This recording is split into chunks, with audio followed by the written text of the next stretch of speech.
Hello my dear students, good morning to all of you. मैं हूं are के गिरी, आपका मैथमेटिक्स गुरु। गाइस, पिछले लेक्चर में हमने पढ़ा कि फंक्शन क्या है और फंक्शन की जर्नी हमने देखा फंक्शन से लेकर इन्वर्टिबल फंक्शन तक। और हमने ये भी सीखा कि कैसे हम लोग किसी फंक्शन का इन्वर्स निकालते हैं और उसका टर्म्स और कंडीशन क्या होता है। हमने ये भी समझा कि किसी भी फंक्शन का इन्वर्स निकालने के लिए उस फंक्शन को बाइजेक्टिव होना जरूरी होता है। सो गाइज, आज के लेक्चर में हम लोग ट्रिगोनोमेट्रिक फंक्शन से शुरू करेंगे और देखेंगे कि कैसे ट्रिगोनोमेट्रिक फंक्शन से इन्वर्स ट्रिगोनोमेट्रिक फंक्शन बनता है और फिर उसमें आगे की सारी बातें हम लोग पढ़ेंगे।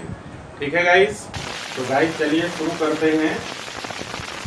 और सबसे पहले हम लोग देखते हैं हमारे पास जो ट्रिगोनोमेट्रिक फंक्शन होते हैं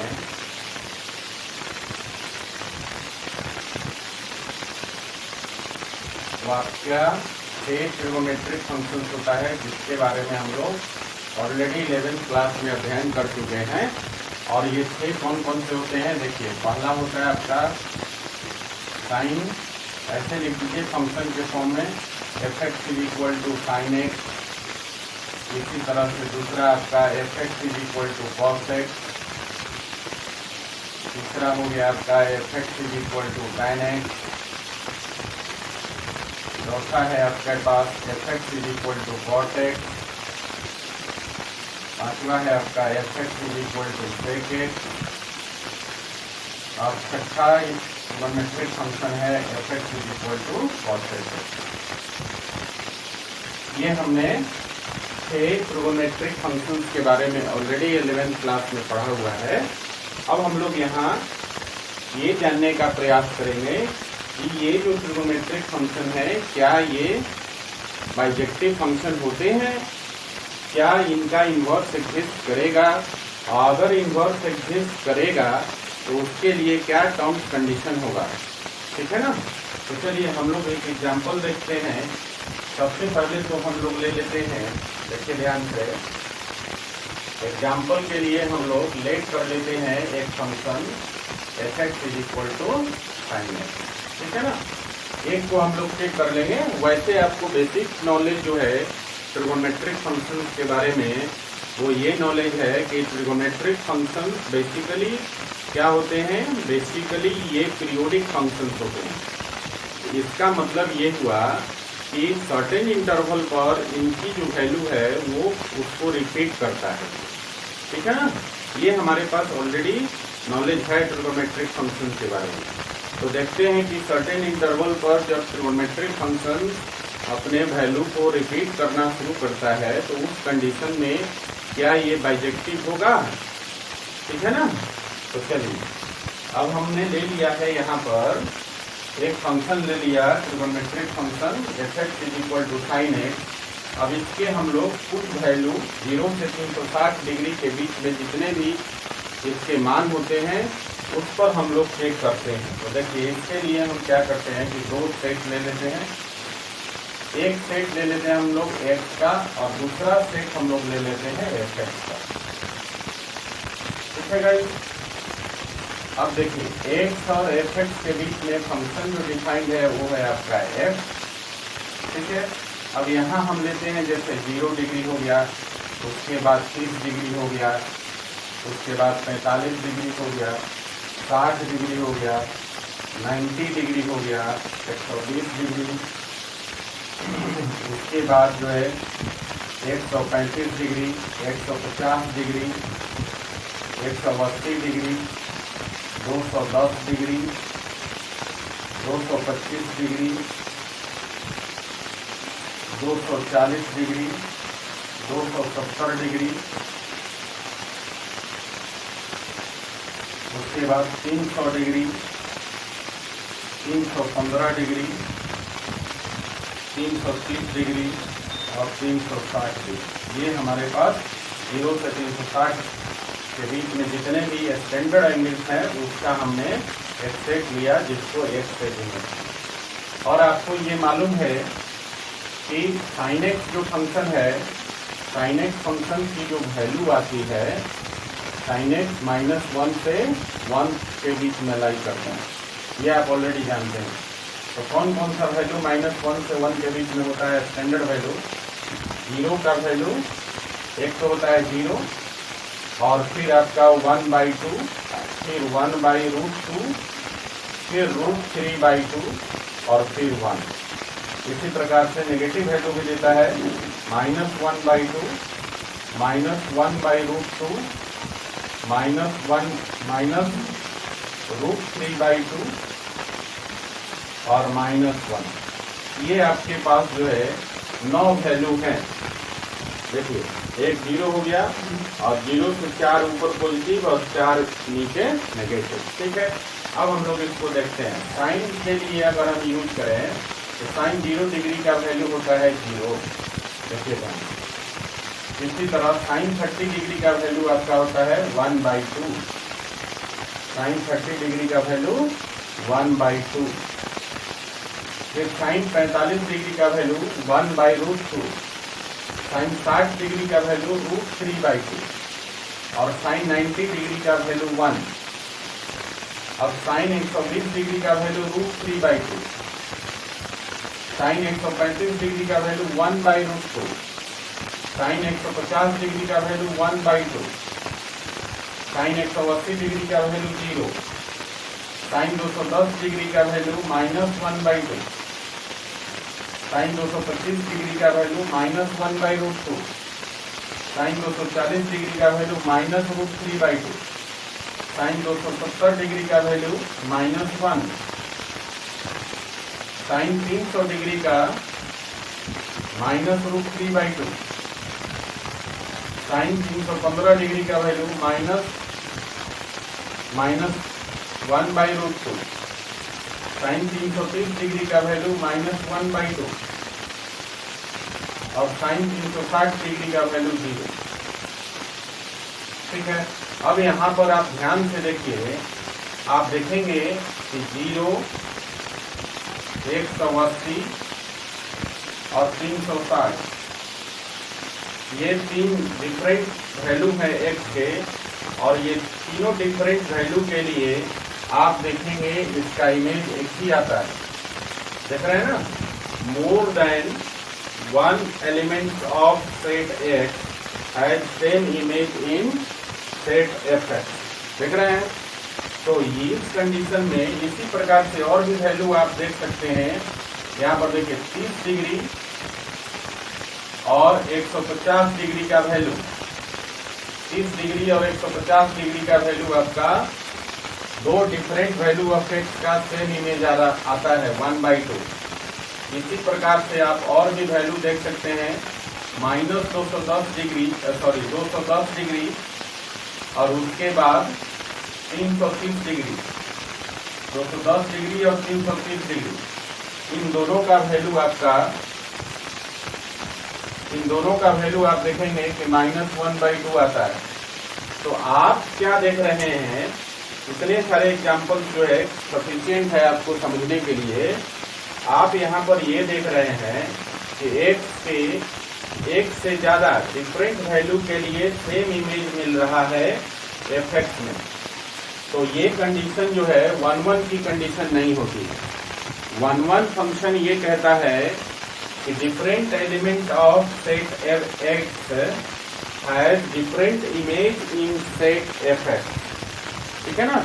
यहाँ पर x और fx 2 सेट है, हमने वहाँ डिफाइन किया था a और b सेट के लिए। तो वहाँ पे जो हमारा 1-1 और इंजेक्टिव फंक्शन का डेफिनेशन क्या था, वो ये था कि different element of set A has different images in set B।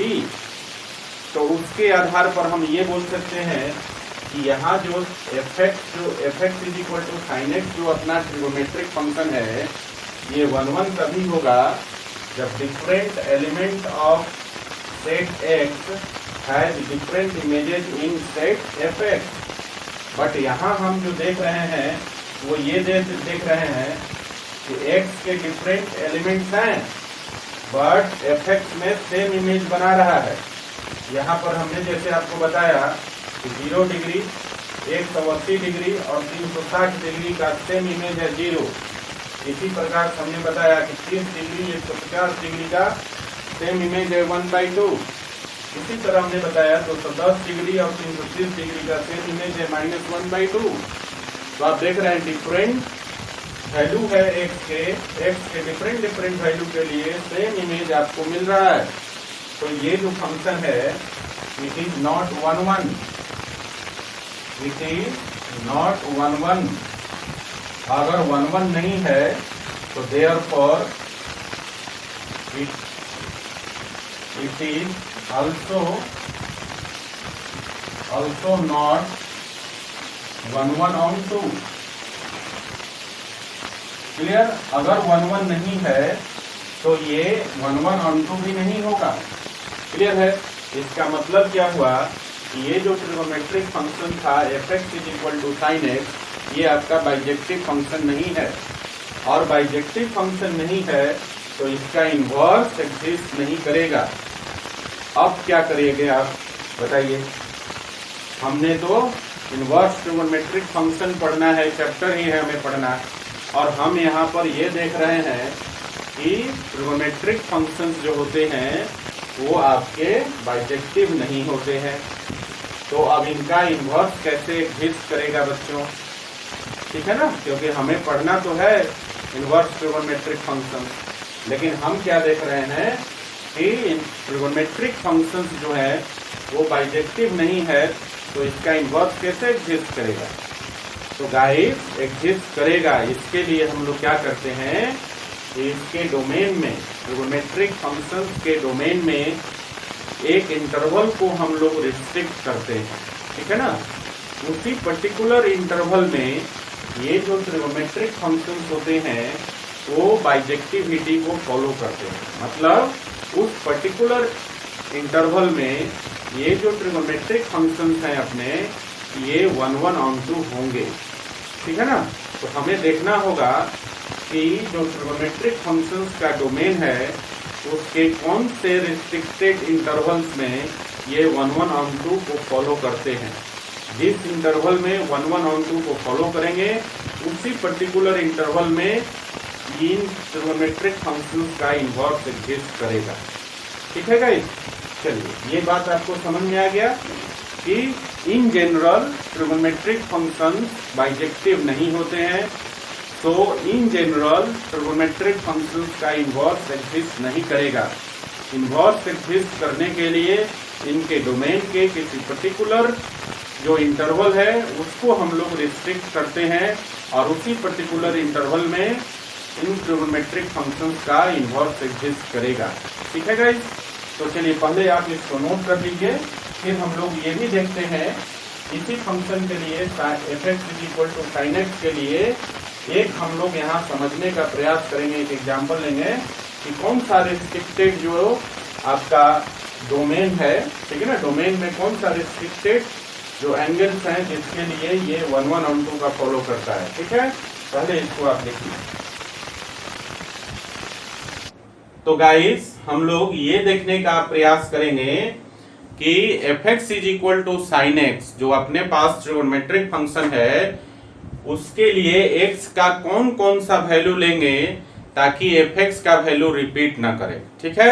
और हमें मालूम है कि 0 से 360 के बीच में 9 स्टैंडर्ड वैल्यू है। ठीक है? जो अभी हमने दिखाया 0 से लेकर -1 से लेकर +1 तक 9 स्टैंडर्ड वैल्यू है। ये अब रिपीट नहीं करना चाहिए, हम लोगों को x का ऐसा वैल्यू लेना चाहिए। ठीक है? तो चलिए जरा देखते हैं हम लोग। यहाँ ध्यान दीजिए, अगर यहाँ पर हम लोग एक सर्किल बना लें और वहां से हम लोग कुछ वैल्यू निकालने का प्रयास करें। ठीक है ना? देखिए यहाँ पर 0 डिग्री होता है, यहाँ पर 90 डिग्री। इस तरफ अगर आते हैं तो अगर क्लॉकवाइज में आएंगे तो यहाँ पर -90 डिग्री। ठीक है? देखिए जरा, अगर हम लोग यहाँ से 30 डिग्री पर आते हैं तो साइन के 30 डिग्री के लिए वैल्यू होता है 1/2, होता है ना। अगर हम थोड़ा और आगे बढ़े तो यहाँ 45 डिग्री के लिए आप देखेंगे कि 45 डिग्री का वैल्यू होता है साइन में 1/√2, और फिर आप 60 के लिए देखिए 60 डिग्री के लिए साइन में वैल्यू होता है √3/2 और 90 का वैल्यू होता है 1। ठीक है ना। तो जितना हम लोग इधर एंटी क्लॉकवाइज डायरेक्शन में मूव किए हैं उतना ही हम लोग क्लॉकवाइज डायरेक्शन में मूव करते हैं। तो पहला देखते हैं, यहाँ पर हम -30 डिग्री के लिए आते हैं तो वैल्यू हो जाएगा -1/2। फिर इसी तरह -45 डिग्री के लिए क्लॉकवाइज डायरेक्शन में मूव करते हैं तो यहाँ वैल्यू हो जाएगा आपका -1/√2। और फिर -60 के लिए मूव करते हैं तो वैल्यू हो जाएगा आपका -√3/2। और फिर 90 के लिए मूव करेंगे तो -1 हो जाएगा। क्लियर है गाइस। तो इस प्रकार से हम देखते हैं कि हमारे पास जो वैल्यूज हैं -1 से लेकर 1 तक के सारे स्टैंडर्ड वैल्यू यहाँ पर आ गए। देखिए हमने कहा था कि -1 से लेकर +1 तक टोटल 9 वैल्यू है स्टैंडर्ड वैल्यू, और ये सारे के सारे हैं। देख लीजिए 1 2 3 4 5 6 7 8 9 स्टैंडर्ड वैल्यू आ गया। अब यहाँ पर हम देख रहे हैं कि x के किसी भी वैल्यू के लिए fx का वैल्यू आपका रिपीट नहीं कर रहा है। इसको हम लोग यहाँ पर फिर से एक एरो डायग्राम बनाकर समझ लेते हैं। देखिए ये हमारा x का वैल्यू है और ये हमारे पास fx का वैल्यू है। इन दोनों के बीच में हमारे पास एक फंक्शन f डिफाइंड है जहां fx = sin x है। ठीक है ना। अब देखिए हमारे पास जो वैल्यू क्या क्या था, यहाँ देखिए पहले 90 डिग्री, फिर 60 डिग्री, फिर आपके पास 45 डिग्री, फिर 30 डिग्री, फिर 0 डिग्री, फिर -30 डिग्री, -60 डिग्री, -45 डिग्री, फिर -60 डिग्री और -90 डिग्री। और यहाँ पर स्टैंडर्ड वैल्यू है 0, 1/2, 1/√2, √3/2, 1। और इधर देखिए इधर हो गया आपका -1/2, -1/√2, -√3/2 और -1। ये 9 के 9 स्टैंडर्ड वैल्यू हो गए। अब हम लोग यहाँ से देखते हैं sin 90 डिग्री का वैल्यू कितना 1, sin 60 डिग्री का वैल्यू कितना √3/2, sin 45 डिग्री का वैल्यू कितना 1/√2, उसी तरह sin 30 डिग्री का वैल्यू 1/2, sin 0 डिग्री का वैल्यू 0, sin -30 का वैल्यू -1/2, sin -45 का वैल्यू -1/√2, sin -60 का वैल्यू -√3/2 एंड sin -90 डिग्री का वैल्यू -1। यहाँ पर आप देखिए, अब ध्यान दीजिएगा, तो आप क्या देख रहे हैं कि यहाँ पर x के डिफरेंट वैल्यूज के लिए fx में डिफरेंट इमेज बनता है। ठीक है गाइस। यहाँ पर हमने क्या देखा कि x के डिफरेंट वैल्यूज के लिए fx में डिफरेंट इमेज बनता है। तो ये फंक्शन आपका 1 तो हो गया। ठीक है ना। 1 फंक्शन तो यही कहता है कि different distinct element of set A has distinct image in set B. That's why यहाँ पर हम देख रहे हैं कि ये जो फंक्शन है वो आपका 1 है। इस केस में यहाँ पर सेट A के जगह x है और सेट B के जगह fx है। तो हम बोल सकते हैं कि distinct value of x has distinct image in set fx, है ना। तो ये फंक्शन 1 हो गया। अब इसकी हम लोग चेक करेंगे कि ये फंक्शन ऑन टू है कि नहीं है। तो ऑन टू का डेफिनेशन कहता है कि सेट बी में, ठीक है ना, सेट बी में जितने भी एलिमेंट है प्रत्येक एलिमेंट का कम से कम एक प्री इमेज होना चाहिए सेट ए में। अब यहाँ बी के जगह सेट fx है और a के जगह सेट x है आपका, है ना। तो देखिए यहाँ पर सेट fx में जितने भी आपके पास एलिमेंट्स हैं इन सारे एलिमेंट्स का कम से कम एक प्री इमेज इधर सेट x में है ना। आप देख रहे हैं डायग्राम से। तो ये फंक्शन जो है आपका ऑन टू भी है।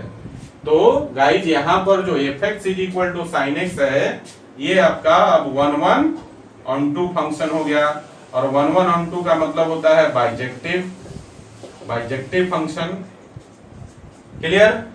तो ये आपका बाइजेक्टिव फंक्शन हो गया। लेकिन हमने जो अभी डिस्कस किया कि sin x के किसी भी ट्रिगोनोमेट्रिक फंक्शन के डोमेन का एक पर्टिकुलर जो पार्ट होगा, इंटरवल होगा, उसी में ये बाइजेक्टिविटी को फॉलो करेगा, 11/2 को फॉलो करेगा, और उसी में उसी पर्टिकुलर इंटरवल में ही इनवर्स ट्रिगोनोमेट्रिक एग्जिस्ट करेगा, मतलब ट्रिगोनोमेट्रिक फंक्शन का इनवर्स एग्जिस्ट करेगा। तो आप क्या देखें यहाँ पर कि fx is equal to sine x के केस में -90 डिग्री से +90 डिग्री के बीच में जो है x के डिफरेंट वैल्यूज के लिए fx का डिफरेंट इमेज आता है, ठीक है ना, fx का डिफरेंट वैल्यूज आता है। क्लियर है गाइस? तो गाइस हमने यहाँ पर ये देखा कि x का वैल्यू -90 से +90 के बीच में जब आप लेते हैं, मतलब fx is equal to sine x का डोमेन जो है आप -90 से लेकर +90 के बीच में लेते हैं, तो इन सारे वैल्यूज के लिए fx का कोई भी वैल्यू जो है इधर रिपीट नहीं करता है। देख रहे हैं ना? तो गाइस हमारे पास एक जो है fx is equal to sine x के डोमेन में एक रिस्ट्रिक्टेड एरिया आ गया, एक रिस्ट्रिक्टेड डोमेन आ गया, जिसमें हम देख रहे हैं कि x के डिफरेंट वैल्यूज के लिए fx का डिफरेंट वैल्यूज मिलता है, और fx के प्रत्येक वैल्यू के लिए x में एटलीस्ट एक प्री इमेज मिलता है। मतलब ये बाइजेक्टिव रूल को फॉलो करता है, 11/2 को फॉलो करता है। क्लियर है ना? तो अब आपको समझ में आ गया कि इन जनरल जो ट्रिगोनोमेट्रिक फंक्शंस होता है, जनरली उसका इनवर्स एग्जिस्ट नहीं करता है, क्योंकि वो बाइजेक्टिव नहीं होते हैं। ठीक है ना? समझ रहे हैं? क्योंकि वो जो फंक्शंस होते हैं वो बाय नेचर पीरियोडिक होते हैं, एक सर्टेन इंटरवल पर उनकी वैल्यू रिपीट करने लगती है। क्लियर है गाइस? तो आप समझ गए कि इनवर्स फंक्शन, किसी भी फंक्शन का इनवर्स एग्जिस्ट करने के लिए उसको बाइजेक्टिव होना जरूरी है। आपने ये भी समझा कि इन जनरल जो हमारे पास ट्रिगोनोमेट्रिक फंक्शन होते हैं वो बाइजेक्टिव नहीं होते हैं। ठीक है? तो इन जनरल ट्रिगोनोमेट्रिक फंक्शन का इनवर्स एग्जिस्ट नहीं करता है। जब हम उसके डोमेन को रिस्ट्रिक्ट करते हैं, एक पर्टिकुलर हम लोग इंटरवल में देखते हैं, तब जाके ट्रिगोनोमेट्रिक फंक्शन का इनवर्स एग्जिस्ट करता है। ठीक है गाइस? तो चलिए इसको लिख लीजिए, फिर हम लोग अब उसके बाद पढ़ेंगे इनवर्स ट्रिगोनोमेट्रिक फंक्शंस क्या है। क्लियर है ना? अभी तक हम ये समझ रहे थे कि ट्रिगोनोमेट्रिक फंक्शंस का इनवर्स कब कैसे एग्जिस्ट करता है, क्या टर्म्स कंडीशन होता है उसके लिए, मतलब कौन से रूल को वो फॉलो करता है। ठीक है? चलिए इसको लिखिए जरा। तो गाइस अब हम लोग बात करेंगे, ठीक है, इनवर्स ट्रिगोनोमेट्रिक फंक्शंस क्या है। हम लोग चैप्टर भी पढ़ रहे हैं ना, हमारा चैप्टर भी है इनवर्स ट्रिगोनोमेट्रिक फंक्शंस। तो हम लोग सबसे पहले जानने का प्रयास करते हैं कि इनवर्स ट्रिगोनोमेट्रिक फंक्शंस क्या है। तो गाइस देखिए, इनवर्स ट्रिगोनोमेट्रिक फंक्शंस क्या है। Inverse trigonometric functions are basically inverse of the trigonometric functions. Clear है? इनवर्स ट्रिगोनोमेट्रिक फंक्शंस जो है वो बेसिकली हमारे जो ट्रिगोनोमेट्रिक फंक्शंस है उसका इनवर्स होता है। ठीक है? और क्या है? They are used to obtain angle. They are used to obtain angle of any trigonometric ratio.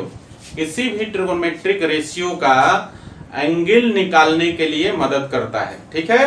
अब ट्रिगोनोमेट्रिक रेशियो से मतलब है कि अगर हम लोग यहाँ पर 1/2 हमारे पास ट्रिगोनोमेट्रिक रेशियो होता है, sin 30 का वैल्यू होता है ना 1/2, तो ये हमारा ट्रिगोनोमेट्रिक रेशियो हो गया। और इसके साथ अगर हम लोग मतलब किसी फंक्शन का इनवर्स लगा दें, जैसे साइन का इनवर्स लगा दें, तो इस ट्रिगोनोमेट्रिक रेशियो का जब हम लोग इनवर्स के साथ यूज करेंगे तो इसका एंगल मिलता है, और ये एंगल किसके बराबर होगा? 30 डिग्री के बराबर होगा। तो यहाँ पर जो लिखा हुआ है कि they are used to obtain angle of any trigonometric ratio, ठीक है ना। किसी भी ट्रिगोनोमेट्रिक रेशियो के लिए एंगल निकालने के लिए इनवर्स ट्रिगोनोमेट्रिक फंक्शंस का यूज किया जाता है।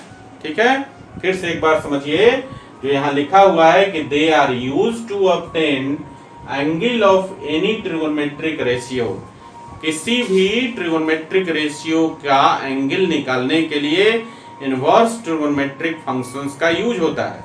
यहाँ पर मैंने एक एग्जांपल दिया आपको कि हमारे पास 1/2 जो है ये आपका ट्रिगोनोमेट्रिक रेशियो है, ट्रिगोनोमेट्रिक रेशियो है, ठीक है ना। अब इस रेशियो का एंगल निकालने के लिए यहाँ पर हमने ये जो साइन के पावर -1 लिखा है, ये है आपका इनवर्स ट्रिगोनोमेट्रिक फंक्शन ITF, ठीक है ना। इसको हम लोग पढ़ते हैं साइन इनवर्स x, ठीक है।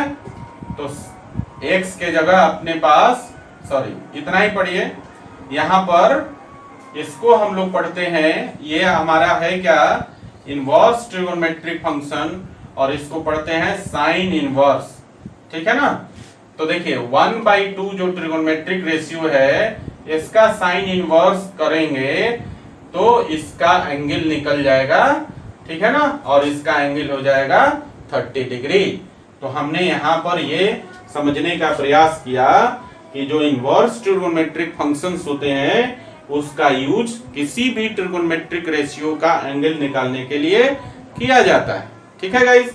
अब यहाँ पर और भी है कि इनवर्स ट्रिगोनोमेट्रिक फंक्शंस को और भी कई नामों से जाना जाता है, ठीक है ना। देखिए, it is also known as arcus function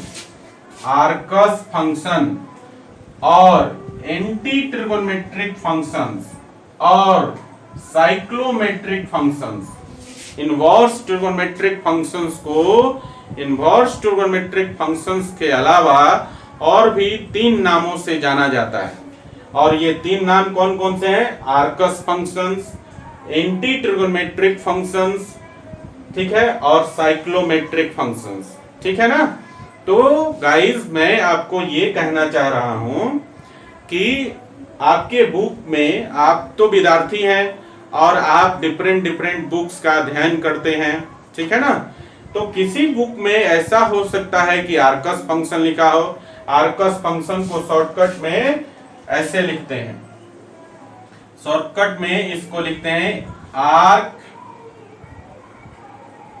arc sign, ठीक है ना। आर्क साइन का मतलब हो गया साइन इनवर्स, और इसका मतलब यही हो गया साइन के पावर -1, ठीक है ना। आर्कस का आर्क हम लिखते हैं, और फिर जो हमारे पास जिस फंक्शन का इनवर्स है उसको लिखते हैं साइन।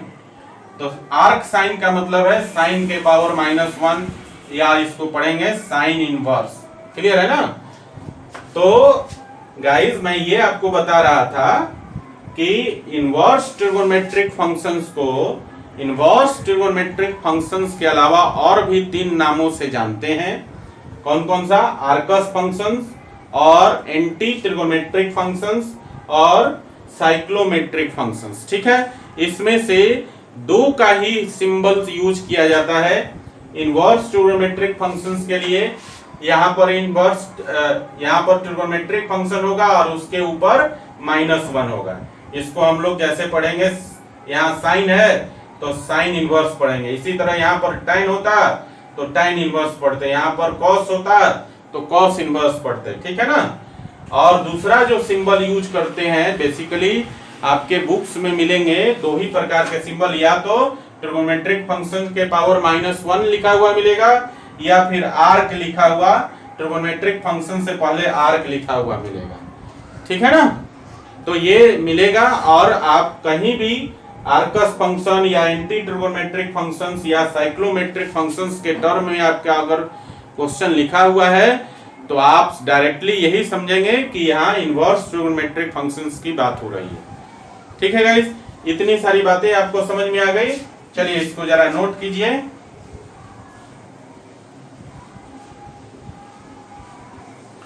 अब देखिए, हम लोग देखते हैं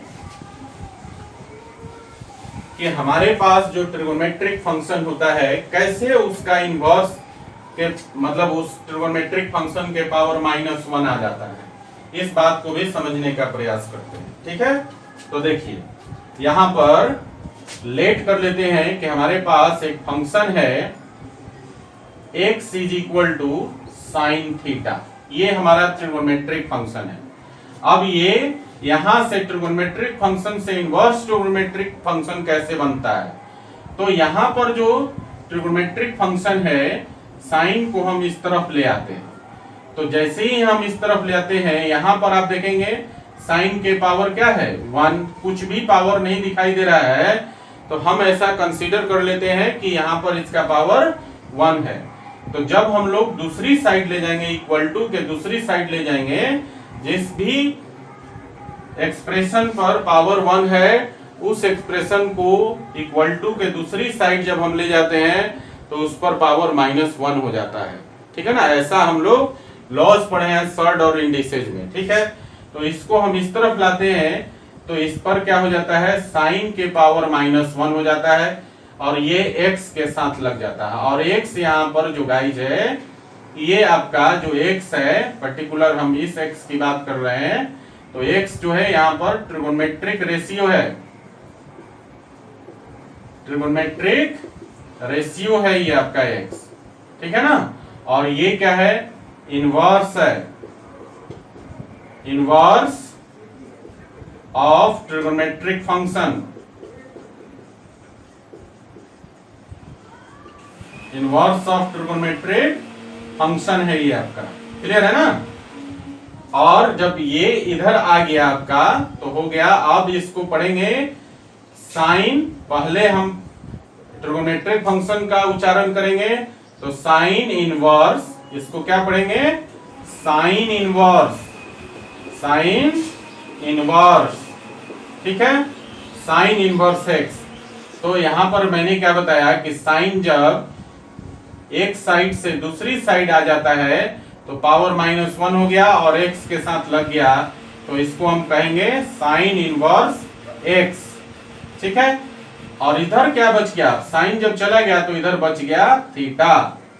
तो हम बोल सकते हैं कि देयरफॉर आपके पास हम बोल सकते हैं, ध्यान दीजिए कि if x is equal to sine theta है तो therefore theta is equal to क्या हो जाएगा साइन इनवर्स x, क्लियर है। और इसी को हम लोग ऐसा भी लिखते हैं theta is equal to arc sine x, clear है। आर्क का मतलब हो गया साइन इनवर्स x, आर्क का मतलब साइन के साथ इनवर्स का उच्चारण करेंगे, आर्क साइन x का मतलब है साइन इनवर्स x, वैसा भी हम लोग इसको बोल सकते हैं, ठीक है गाइस।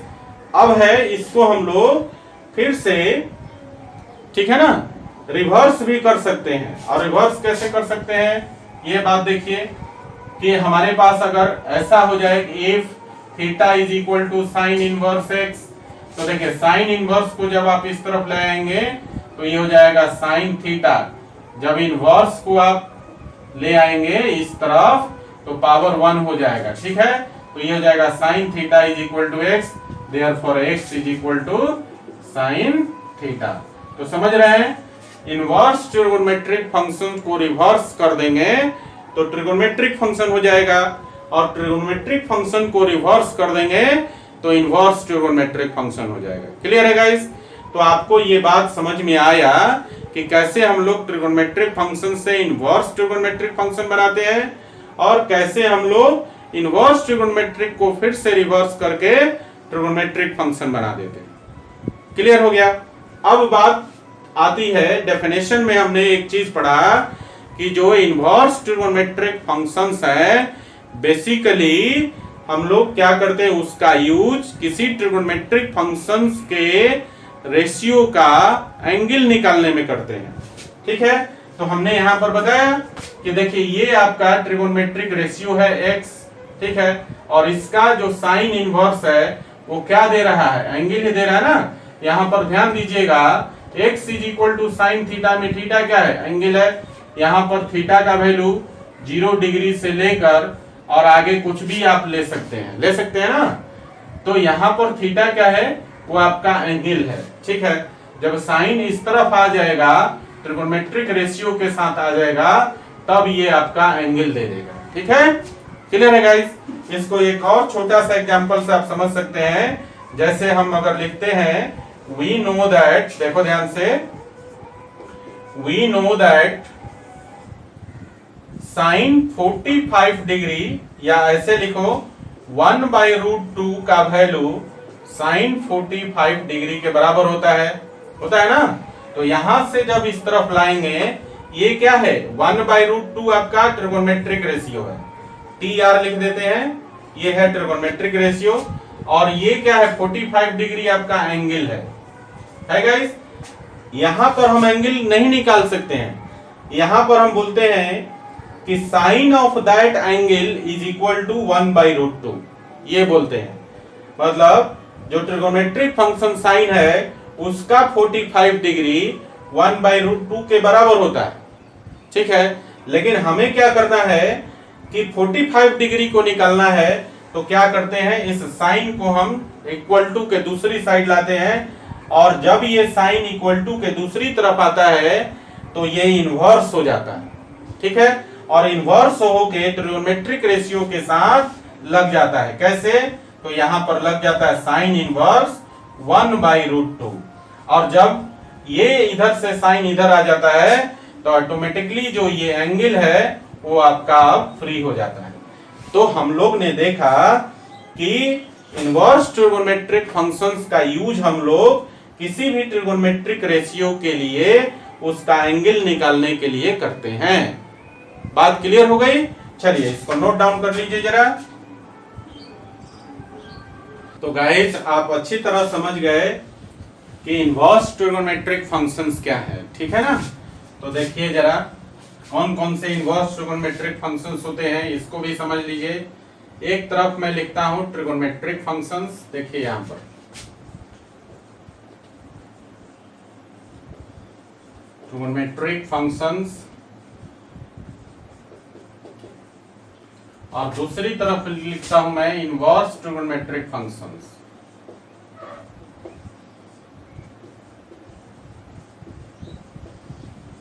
इनवर्स ट्रिगोनोमेट्रिक फंक्शंस,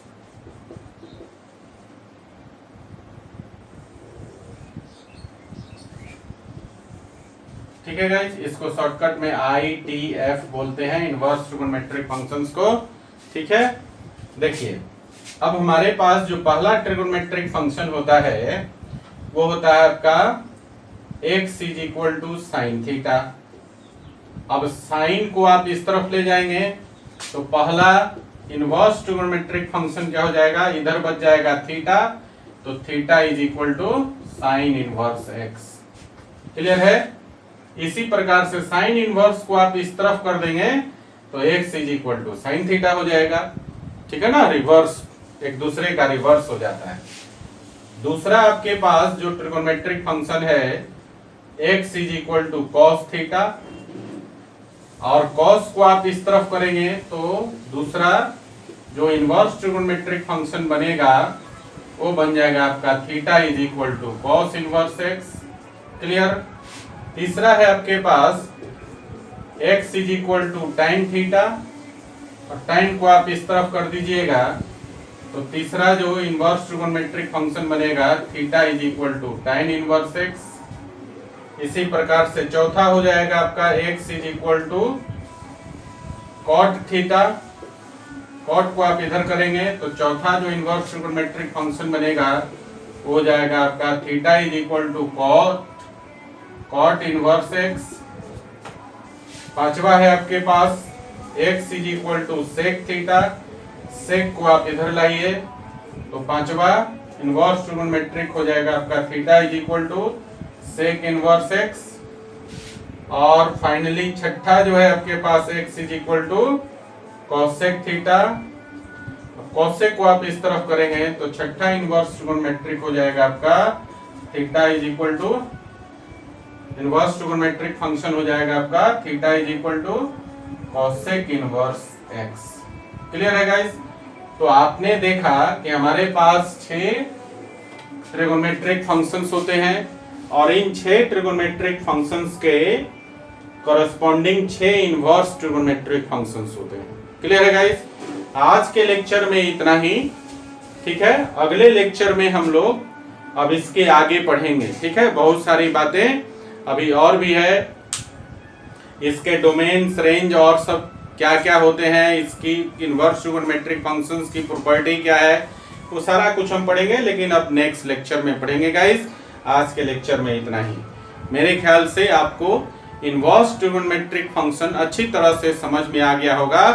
ये जो 2 लेक्चर था ये कंप्लीटली बेसिक लेक्चर्स था, इतना तो आपको ज्ञान होना ही चाहिए इनवर्स ट्रिगोनोमेट्रिक फंक्शंस पढ़ने से पहले। ओके, तो आज का लेक्चर यहीं पर समाप्त होता है गाइस, इसको नोट कर लीजिए, फिर हम लोग मिलेंगे नेक्स्ट लेक्चर में।